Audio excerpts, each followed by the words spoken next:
Super Smash Bros. Melee is a grassroots community with an expansive narrative. The laundry list of legendary moments we can attach to this game grows deeper and deeper with each year that passes. Players that were seemingly just competing for top 10 in their state are now top 10 in the world. Whether it's MLG 04 or the Big House 9, the storybook of Melee is never ending. But what if I told you that there's a completely different way to play Melee? That there's a way to play this game that comes with a whole different tier list, old school narrative, and god status group of competitors dominating over the top level. This is Melee Doubles. Doubles has a long history dating almost as far back as grassroots Melee itself, while Teams has routinely fallen into the shadow of its more popular 1v1 counterpart. The top players who dedicate their time to expanding the Teams meta have routinely defeated the best players in the room looking for a quick buck. Unlike practically any other FGC in existence, you can play this fighting game alongside your childhood friend against a rival team. You can be fighting Game 5, Grand Finals, moment of your Melee career, and the person you carpooled with is right there next to you, feeling the exact same goosebumps you are. There is a game mode in Melee where you literally share a screen with your teammate, and that is Melee Doubles. Couple clarifying points. In an effort to not put Mewtwo in 4 different entries and highlight as many teams as we can, we're going to be limiting our list to only 1 team per player. Also, we chose to put our honorable mention slot right before the top 3 to try and keep you guessing and to make the top players watching stay for the whole vid. But who knows, maybe if you're nice in the comments, we'll do a full video on team specialists sometime in the future and highlight the players who have excelled more in the format than they have in singles. If you have a problem supporting women in the Smash scene, get the fuck off of our channel, and here's Allston Melee's 10 legendary SSBM doubles teams. Shouts out to Jacob Anderson, Tiger Shea, and Dinky Goo for the video suggestion. Subscribe for weekly Melee content to metaphorically send a middle finger emoji to Nintendo. And number 10, Groom Bloom, aka H2IL. In like a history of doubles. The MLG days of Melee's life were a totally different time in this community. The idea that when you play in tournament, you are repping your city and state was something so often found in the infancy of this grassroots community, and especially in the doubles brackets. With doubles being featured all the way back in TG1 and 02, by 2003, almost all grassroots Melee tournaments would feature doubles as a side event, with a team's rivalry brewing between Cali and the Midwest as early as Nexus 2. Soon after, TG4, Ken Isaiah Asin, the documentary, yada yada yada, you know the deal. But the Melee community would truly become a worldwide affair. When you entered MLG Dallas's doubles bracket in 2004, you were doing so in part to prove to the general public how good your state is at this game. And we'd see California body everyone. We might, I don't know, touch on this later, but Ken and Isaiah were the 2 best players in the room, and they proceeded to dominate doubles brackets for a hot minute. But one of the most notable teams to give them a run for their money was Groom Bloom, aka Haha You Lose. Repping East Coast and MDVA, Chillin' Dude and Asin would really see a rise of their own in singles, with Chillin' becoming one of the first to stop the reign of Ken, and Asin becoming literally one of the best players in the world. But this doubles team had some goddamn notches on the belt. At their first major tournament team's debut, Chillin' and Asin took first place at a California-absent MLG Atlanta 2004. Teaming with an assorted list of other old school players for a solid year, we'd see the team reunite at MLG New York 2005, taking second to Ken and Isaiah. With the common team being Chillin's Fox and Asin's Marth, we'd see a character combination being pushed for the first time that is almost standard today. But to give some credit to Asin's long list of characters, this team would also see similar amounts of success as Fox Peach and Fox Falco as well. While the next set of events would see a similar vibe of silver medals, Chillin' Dude and Asin were starting to make an argument for becoming one of the best teams in the world, with only 3 major tournaments entered. And at MLG Chicago 2006, it finally happened. After Ken and Isaiah would drop early in winner's bracket, we'd see an almost routine grand finals of Cali versus MDVA, and for the first time in the entirety of their careers, Ken and Isaiah didn't win the doubles tournament. Chillin' and Asin would become the first team to end Cali's reign and defeat them yet again at MLG New York playoffs a couple months later. At Super Champ Combo in early 2007, we'd see a clash of eras in a stacked doubles tournament. Chillin and Asin would continue to break California's hearts, take first place at the event, and for the time, truly become the best team in the world. Unfortunately, Ken and Isaiah would lose unexpectedly to take 7th place, and even worse, never entered a doubles tournament together again. By 2008, Asin's appearances at Melee tournaments would become less and less frequent, and the doubles tournaments that had featured the team hadn't seen the same peaks as we saw in the MLG days. Chillin' Dude 829 and Asin remain as one of the most legendary duos to ever do it because they really became the best doubles team in the world during a time where no one thought it was possible. Number 9, Egg Static. Okay, bear with me for a second. Do you know that feeling when you lose to a character that you just don't know how to play against? Maybe you get like O2'd by a Pikachu player in Winners Round 2, maybe you let off a couple comments under your breath, and maybe you didn't learn a single thing in that bracket loss. Now imagine that same scenario, except the Pikachu player is top 10 in the fucking world. Now imagine that same scenario, except the top 10 in the world Pikachu player is also with a dinosaur. Axe and Amsa have game plans on game plans, regardless of your supposed matchup knowledge, and their beautiful and complicated team matchups have turned into some of the hardest things for an uneducated commentator to try and put words to. Axe and Amsa are the nice guy mid-tier mains who could kill you with kindness after they forsock the daylights out of you. Teaming for the first time at Smash Summit 5 with their personalities clearly aligned, true Axe fans would be excited to see what was in store, mainly due to his constant practice partner for over 10 years, Vector Man maining Yoshi. After dropping in their first set to NorCal's team's experts SFAT and Shroomed, Axe and Amsa would greatly exceed their 6th seed, taking a 3rd place finish after a thick losers run that included the team that they lost to in winners. Since Summit 5, Axe and Amsa have remained a top 8 staple at any event they both happen to be at, and routinely have scored top 4 finishes major tournament after major tournament. Notably, Egg Static scored a 2nd place finish at GOML 2019, proving they had what it takes to beat every team in the venue, but falling to S2J Shroomed in the run back of a grand finals. Axe and Amsa are a common face to see in top 4 of any of the most stacked double events in the world, and they immediately add a brand new aspect to any bracket they enter. For being the constant mix-up to anyone on the other side of the CRT, and honestly just being two nice and normal people in real life, Axe and Amsa are the most lovable mid-tier mains in the room. And the opposite. Number 8, Team Liquid. CEO 2010. After tournament organizer Jabali saves a Floridian FGC event at the dubbed Community Effort Orlando, we'd see Melee featured right alongside the premier fighting games of the early 2000s. Hungrybox, the newly crowned best player in Florida, will cleanly sweep the Melee events available, with not a whole lot of outside talent flying in. Having his own international debut almost a year ago at Revival of Melee 1, where he ended at 7th, Hungrybox won CEO doubles with Chudat, the person who initially ended his first real bracket run at ROM 1. 7 years later.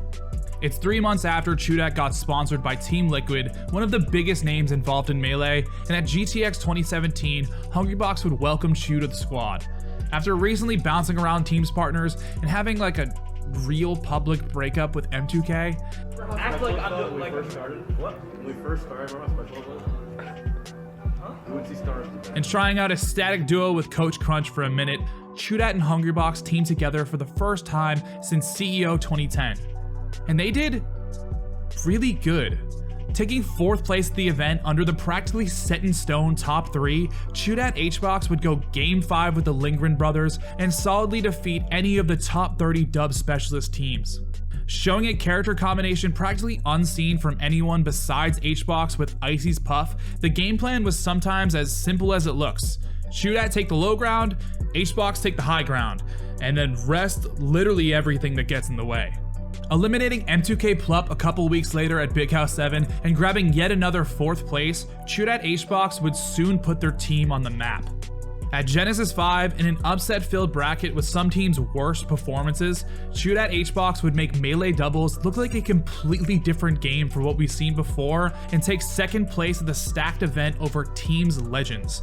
Chudat HBox versus Plup Mewtwo King was one of the first times that we didn't see the top 2 teams in grand finals of a major since SmashCon 2016. Throughout 2017 to 2019, Shootout and HBox really did become a regularly seen team regardless of their character combination, and show that they were not just a wacky gimmick like initially thought, but a mix-up of team strategies for anyone ill-equipped. For turning two players who are so often cheered against into a team who has a genuine unseen aspect into top 4 of doubles tournaments, Shootout and HBox as a doubles team are at the very least fun to watch. Number 7, KFC. S2J and Shroomed are the team specialists we basically talked about and alluded to in the intro, and someone else, but S2J Shroomed, team name Korean Fried Chicken, have the ability to beat any of the best players in the room in a doubles bracket. Consistently teaming as early as Apex 2014, Shroomed and S2J became one of the toughest teams to look out for, while simultaneously becoming some of the best singles players in this scene.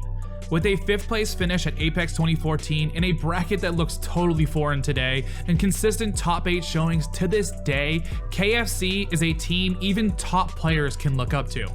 This NorCal to SoCal joint doubles team has taken many dubs over the players ranked above them in SSBM rank, and have shown what consistent teams practice and dedication to doubles can really do. Taking their first doubles tournament at a slightly mismatched Smash and Splash 2, this tone of not being pushed over by top 10 and insert player here teams has continued to grow even more true. With top 8 showings at their next 18 out of 19 doubles brackets, S2J Shroomed, rocking the Bad Recovery team with Chic Falcon, have laid out the game plan for others to follow. With Shroomed being responsible for edgeguarding and setting up characters to be killed, and S2J doing a main hunk of work in the kills and blasting opponents offstage department, KFC were one of the best doubles teams entering in 2014, and they are still one of the best doubles teams entering today. Based on these players' Twitch streams, we know for sure that whenever the floodgates open and we have slippy doubles brackets again, S2J Shroomed would be right there to fuck shit up. That's what S2J would say, right? Yeah. Number 6, LaFice. Becoming a static team at US events as early as 2013, Ice and Leffen would soon become the main competition to the Lindgren brothers soon after. Once becoming the Godslayer Leffen we know, love, and sometimes hate, the Swedish Fox would infrequently be registered for teams, but with Ice still being the main go-to. But at the start of 2017, we would see Ice and Leffen actually treating teams as seriously as they could once again. The years previous to Ice and Leffen's full remaster was really a world where we were seeing the top 2 teams starting to pull far ahead of the rest. With doubles results beginning to seem more and more scripted, Leffen and Ice were really the first team to consistently mess with that narrative in quite a while. Doubles in 2017 would become more of a toss-up than it ever had been, and Leffen and Ice were the first to start pushing the Fox meta in far too long. In a world with floaty mains being able to prosper in teams, Leffen and Ice reminded everyone just how fucking good Fox is at Super Smash Bros. Melee, and at any point, they could end enemy stocks with a couple well-placed shines. While Leffen will be forever known as a phenomenal player at this game, Ice has seriously looked like the best player on the screen, at times having us question which Fox is which. With Leffen's strong ability to find kills always, and Ice's quick decisions and ability to hold on to stocks longer than most top players could, this team makes Fox McCloud look impossible to kill. On top of living forever, LaFice has trapped even the best teams players in the world between walls of back airs, consistently leading to that up air kill. At the end of 2017, after genuinely shaking up the team's meta, Leffen would begin to see noticeable drops in the singles performances, leading to the almost complete drop-off out of teams due to issues with tournament scheduling. While the reign of LaFice showing what Fox was capable of didn't last for all that long, we'd see a noticeable lingering effect, with Ice filling Leffen's spot as a Red Bull athlete in March of 2018. While Leffen and Ice to this day haven't entered a major as Team Red Bull, honorary or not, the past couple years we have seen Leffen tease it more and more. We'd love to see top level Fox be a strong force at majors yet again, but we're not exactly holding our breath. Number 5, Plup2 King. Mewtwo King is seriously one of the best doubles players in the world. While true dubs fans will be sad about Armada 2 King or one of the countless other Mewtwo King teams being snubbed on this video, maybe a future one from us will dive deeper into the full list of dominant teams that M2K has been involved in. Regardless, over the course of 16 years, is that real? Holy shit. Regardless, throughout the course of 16 years, Mewtwo has been a staple of Melee doubles. But after bouncing around from partner to partner for almost the entirety of the career, Mewtwo finally found a real static partner in the heart of the also Floridian-based Sheik main, Plup. At Shine 2016, the first national level tournament they teamed at, we'd see a clean sweep across the board for M2K, taking first place in doubles, singles, and Smash 4 doubles. With continued performances at local Florida events and other assorted regional tournaments, Plup2King would take their first major tournament elimination from SFAT Mango in Grand Finals of DreamHack Allston 2017. After showings like second at SmashCon 2017, only dropping to PewFat, and taking first place finishes at Genesis 5, EGLX 2018, Summit 7, Shine 2019, and Genesis 7, Mewtwo Plup have beaten practically every team on this list. Over the course of the years that this team has competed, we've seen the Plup Fox turn from a character that they use in doubles to a character that can lead Plup to grand finals. And after playing 3.5 characters at the top level, Plup's Fox has continuously been one of the most clutch aspects of this team. Notably, Plup2King would upset legendary teams to take first place at Genesis 5, with multiple characters being shown from M2K, and likewise, Plup would take first place at one of the foremost Melee tournaments that exist.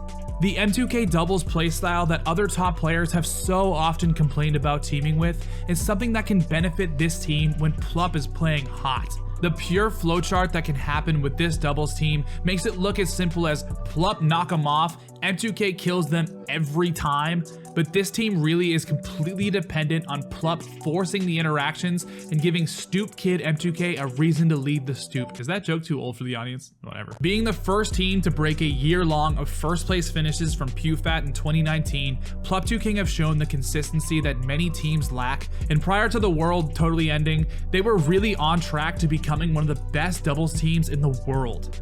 Mewtwo Plup are seriously one of the most overlooked doubles teams, and even in the process of us making this video, we weren't aware of the scope of the accomplishments that this team really has. When Teams returns, we're so excited to see what Plup2King can accomplish and possibly change a narrative. And you know, we'd be down to chant another chair rocking Mewtwo. Number 4, 4-Leaf Mango. Super Champ Combo 2007. H2IL celebrates as they take first place at the doubles tournament over the 7th place finished Ken and Isaiah, and while their rise won't last for too much longer, they'd celebrate the feeling of being the best team in the world. But although they took first place, they didn't actually have to face off with Ken and Isaiah at this event, and that's because of two scrappy young SoCal kids. Mango and Lucky, two 15-year-olds at their 4th or 5th tournament, would defeat one of the most dominant duos in doubles history and not only start the rise of two illustrious competitors, but start to bring about the end of the golden era of Melee. Yeah, that's right, we just said Mango Lucky brought about the golden era of Melee. What are you gonna do about it? 4-Leaf Mango is truly one of the only doubles teams in existence that can really say that they were a main force in multiple eras of Melee. This team dominated SoCal beyond belief, has a list of first place finishes at legendary old school events literally too long for us to name, and absolutely has beaten and become the best team in the world at multiple points.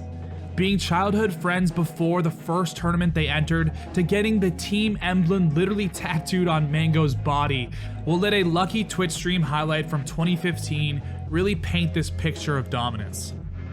So pretty much, there was a tournament. There was a point in time where me and Mango, we were starting to get bored of tournaments. There's probably when Brawl was about to come out. Tournaments were starting to die down. Me and Mango were running SoCal, and we didn't tell anyone we were coming. We didn't sign up online. We didn't do anything. We just showed up at the venue. Everyone got dead quiet. Everyone paused their matches. They're like, "Oh shit, Mango Lucky came." And we walked up to the front of the fucking venue. They're like, "Yeah, sign us up for teams of Melee and singles."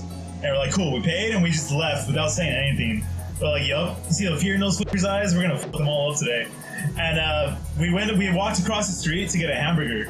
And as we were eating our food, the tournament organizer calls us. He's like, yo, guys, so everyone dropped out of teams. No one wants to play teams anymore. We were like, what? They were like, yeah, like no one wants to play you guys. Everyone just knows you're gonna win. So like 15 teams dropped out of the tournament. 15 teams, 30 fucking people said they didn't want to play anymore because me and Mango came to the tournament. We realized that day, like, we were way too good of a team for our own good, and we just decided to stop teaming. Because, dude, we shut down a team tournament. Has anyone else ever done that? You walk into a team tournament and they're just like, 4-Leaf Mango's here? Nah, bro, we're not playing. And it wasn't just one team that said that. It was fucking 15 teams.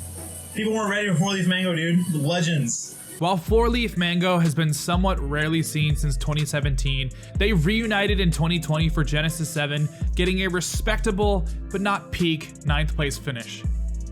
4-Leaf Mango was known for their sheer aggression, constant pressure, and separating teammates to force 1v1 scenarios, for having some of the greatest teams combos performed in old school Melee, and being a strong force at double events for literally half of their lifetime. 4-Leaf Mango is one of the best teams to ever do it, and if they happen to wake up for 10 AM doubles pools, we're excited to see the return of these SoCal legends. Before we get to our top 3, we just wanted to shine a light on some of the teams that came very close to getting their own entries, but top 10's very hard. So in no particular order, here's a flurry of teams that totally could have been on this video. Husband and wife, aka the Newlyweds, for becoming one of the first fan favorite doubles teams with the help of things like box videos, and having a strong list of MLG performances from 04 to 06, and even recently reuniting to take another stab at it. Vavez Nut and Rocky Azel for being the joint effort of up-and-coming doubles teams, performing mind-numbing teams combos on top players since 2018, even before they were officially ranked in singles. HBox Plup for being the OG Florida repping team that really did have some incredible performances at the majors they entered from 2011 to 2013, but few and far between registrations since. PPMD Loser for having an incredible North Carolina team with a Cinderella story run and a history absolutely worth diving into, but in a Simpsons did it type vibe, here's a Melee Stats video you should totally watch. And finally, the previously mentioned M2K Armada team is probably the most snubbed on this video, as they truly did have a time period of their own, being the best doubles team in the world. From 2014 to 2017, if Armada and Mewtwo were at the tournament, you'd be hard pressed to find a bracket without a first place finish from them. It's 3 out of 21. I did the math for you. Whoa, 1-7. Anyway, number 3, El Chocolate Diablo. Unfortunately, Ken and Isaiah would lose unexpectedly to take 7th place, and even worse, never entered a doubles tournament together again. DC++ is an ad-free, peer-to-peer file sharing client. This is not an ad. Getting an official release 2 years ago, this software's recent development is not why we're mentioning it. Predating YouTube, the Melee community would use DC++, the most popular file sharing client at the time, from 2001 to as late as 2009 as a complete hub for competitive Melee videos. While the community did the best job it could in the early 2000s to preserve and transfer the content over to YouTube, there were unfortunately many videos that got lost in the cracks. We cover this integral software in Melee's history to really paint this picture. In 2004, when you were booting up DC++ to literally connect to someone's computer for the MLG VODs or the local Melee tournaments that existed, there was a damn good chance it was to see how good Ken and Isaiah were at this game. To anyone not in California, or anyone who didn't have a MLG circuit come knocking at their door, DC++ was your in to seeing what the best players in the world were capable of. And this doubles team was so ahead of the pack that they undoubtedly had the longest reign on top to any other team in Melee's history. 1,082 days.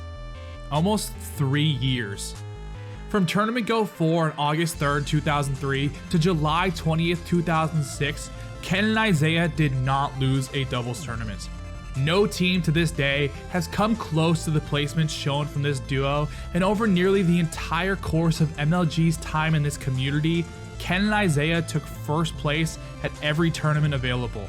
15 doubles tournaments in a row, consisting of some of the most important and stacked events to ever happen in this game's history, were won by Ken and Isaiah. While we may have already covered the end of this story, the beginning should never be overlooked in this community. Ken and Isaiah, aka El Chocolate Diablo, used their strengths in singles to constantly split opponents up, popularizing a team's meta that is still extremely useful to this day. Having incredible kill power as a Marth Falcon team, Ken and Isaiah had an intense awareness of Melee that few players were capable of, and would pick stocks off in a matter of seconds, constantly being one step ahead of any opponents. Ken and Isaiah are one of the most legendary teams to ever play Melee, and we're not sure if their stats will ever be broken. While stupid idiots may chalk up their accomplishments to Melee doubles just not being as hard then, you would be seriously overlooking the talent of this team by doing so. The only reason we hold them back at the number 3 slot has really nothing to do with their skill in doubles specifically, but solely because of their strength in singles. Any way you can spin it, Ken and Isaiah were number 1 and number 2 at countless events, and practically the scene as a whole. While their dominance of singles may get in their way of their arbitrary ranking on this list, never forget one thing. Ken and Isaiah have doubles records that may never be broken in Melee history, and they have one of the strongest runs of superiority in Smash history. Number 2, the Lindgren Brothers. September 24th, 2005. Nintendo is hosting gaming competitions around the world, testing your skills out with multiple games, trying to find the best gamer out there or just sell more shit. 3 brothers with the names Alexander, Adam, and Andreas get a ride from their parents to the event and proceed to get bodied because they don't know how to play Tony Hawk Pro Skater 2. After the event, Alexander, aka Aniolus, and Andreas, aka Android, would start a group called the Ultimate Gamers of Sweden, or UGS, and dub their brother Adam as Armada. By 2007, Aniolus and Armada were becoming firmly attached to the Swedish Melee community, with the brothers immediately taking established names in doubles with their Chic Peach team, and Armada immediately shocking the scene with a 4th place finish at his first European major. Armada and Aniolus were rising fast in the EU Melee community. Epitus Smash Arena in 2008 would see Armada only place below 2 established legends, and by Epitus Smash Arena 3 in 2009, Armada would take his 2nd tournament win over AMSA, a stat no one from the EU had yet accomplished. But while Armada was becoming an established EU singles player and was about to have an international debut at Genesis 1, Team UGS were already creating their own storylines of upsets in the background. Being one of the first teams in their region to treat doubles with the same sincerity that they were treating singles, and becoming a real threat to the strong teams of EU Melee in 2007, when Armada and Aniolus booked tickets to California, it was not just because they were brothers, but team partners. Genesis 1 would see the culmination of a grand finals still creating narratives to this day, with Armada being one half of that big picture. But a less frequently mentioned note is Team UGS's 7th place finish at one of the biggest and most stacked doubles tournaments to ever happen at the time. After their 2nd showing at a US major at Pound 4, the EU first place doubles medals were starting to stack up back home. With their next performances at each US major acting as a bar for their next achievements, Armada and Aniolus would step up their game and placements at every event they got the chance to. While their 1st place finish at Beast 1 is notable solely because it laid out the gap between them and the rest of Europe, it would also feature the 1/3 of UGS who wasn't as quick to tournaments, being Android's 2nd Melee event. 3 Beast tournaments later, Aniolus and Armada were known as the strong number 1 team in Europe. With a 4th place finish at Genesis 2 under only the best available teams in the US, the Swedish brothers were really on track to becoming one of the best teams in the world. But unfortunately, real life happens, and a 2nd place finish at a European major in 2014 would be the last time we'd see this team combination, with Aniolus focusing more on stuff outside of Melee. And that appeared to be the end of the Lindgren brothers in Melee. But there was a 3rd sibling. Well, technically there was 8 more siblings available, but there was a 3rd person who might just fit the shoes of Aniolus. After previously trying out the duo at EVO 2014 for a 4th place finish, that same year saw Armada and Android pick right back off for the previous UGS left off, Chic Peach and all, and through losers bracket of Genesis 4, Team UGS would finally claim 1st place victory at a US major. 3 years later, Armada and Android are still as strong as they were at Genesis 4, truly becoming one of the 2 best doubles teams in the world in our current era. This team has shown what Melee doubles really means. Team UGS, even all the way back in the Aniolus days, has been known for some incredible teams combos, ping-ponging opponents from left to right, with some of the strongest synergy we maybe have ever seen in doubles. Likewise, they're known for some immaculate stage control and aggressive edge guards, making every part of the stage a dangerous place to be. Chic Peach is a combo that this team has truly developed a meta around, and they have laid out the groundwork for others to follow and be inspired by. On September 18th, 2018, almost 3 years after the Nintendo event that sparked Team UGS, Armada would retire from Melee singles, a promise that has remained true to this day, but has still entered Teams tournaments with Android in the time since.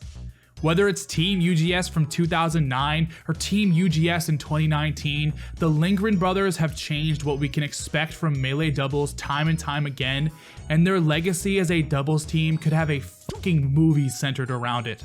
Team UGS has shown us what to expect out of Melee Grand Finals, and the screams of Armada pop-offs really show you how much this means to them. And our number one Melee doubles team, PHOTOGRAPhy. While no one can hold a candle up to the bond that brothers share, PHOTOGRAPhy seriously has one of the biggest success stories of any narrative in Melee history. SFAT and PewPew entered the scene at Genesis 1 in 2009 with the goal of becoming one of the strongest doubles teams around, and this team is truly proof of what hard work and practice can accomplish in this game. At Genesis 1, PewFat would rock the same teams combination we saw first popularized by Chillin and Azin to end in an impressive 17th out of 103 teams. Almost a year later at a NorCal regional, PewFat would return, but this time not just catching the eyes of bracket nerds. PewFat scored a remarkable 4th place finish over the Arizona legends Axe and Taj and many other already famous and active doubles teams. We have to emphasize that this was two almost brand new people entering the NorCal Melee scene who clearly cared about doubles as much as they did singles, and they were beating people who had been winning teams tournaments. Kings of Cali 1 was one of the most hyped up Melee events for its time, featuring a beyond stacked 112 entrant singles bracket, the return of King of Smash with Ken entering, and top talent flying in all over the US. Pasadena, California was about to have a crazy tournament. In the teams bracket, 4-Leaf Mango, a clear first seed, would own anyone in their bracket path, but after winter semis, a storyline was being built in losers.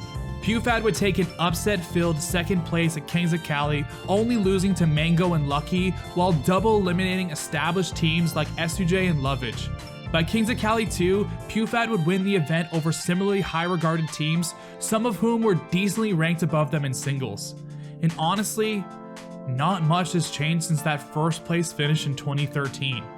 After an intense success rate at any tournament they entered, and finally starting to get the recognition they deserve for the work they put into teams, EVO 2015's doubles bracket would be the first major PewFat would take home and start to blossom from teams experts to teams gods.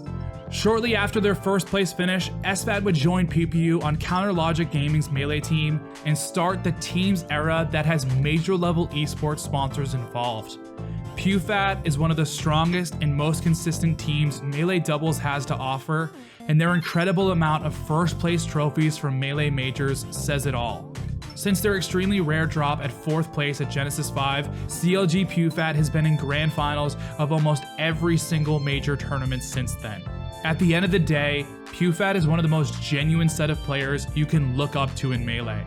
They wear their heart on their sleeve every performance, put every single fucking thing they have available into the teams match that you're watching, and you know, hate to be the one to say this on like a Melee teams video, but this team made top level Melee doubles so fucking entertaining. PewFat is responsible for so many people's interest in this version of Melee because who doesn't love a story about reaching the top with your best friend? PewFat is known for the strongest and most consistent coordination out of almost any doubles team that exists, popularizing a set of secret words and codes to communicate secretly mid-game. PewFat has pushed the teams meta in ways they don't even want you to know about. While some duos have clear set roles, this team can easily switch on the call of either player, and being able to watch them play in real life and get a peek behind the curtain is so fucking cool. In addition to so much more that we couldn't really do justice, this team has modernized the relentless kills combos and setups we can see off of a grab, with a different set of flowcharts for each character's throw. Lastly, this wouldn't be a PewFat entry without giving credit to Bobby Siege, the 1/3 of the team behind the curtains and coaching them to victory. Bobby Siege has really done an incredible amount of work in terms of Melee coaching, but hands down leads the way for Melee teams coaching. being a part of PHOTOGRAPY every step of the way. In 2017, Coach Bobby would become an official member on the roster of CLG. PHOTOGRAPY started out together, PHOTOGRAPY got good together, and PHOTOGRAPY made a career out of Melee together. With 43 first place finishes against competitors who have been crowned as gods, we put SFAT and Pew Pew at the top of our list, even though you probably saw it coming, because they aren't the two best players in the room winning the doubles tournament. They are two players? No. They are two homies who helped redefine this Melee format, and they deserve all the credit and praise that you can give them. PHOTOGRAPY is Melee doubles, and we fucking love Melee doubles.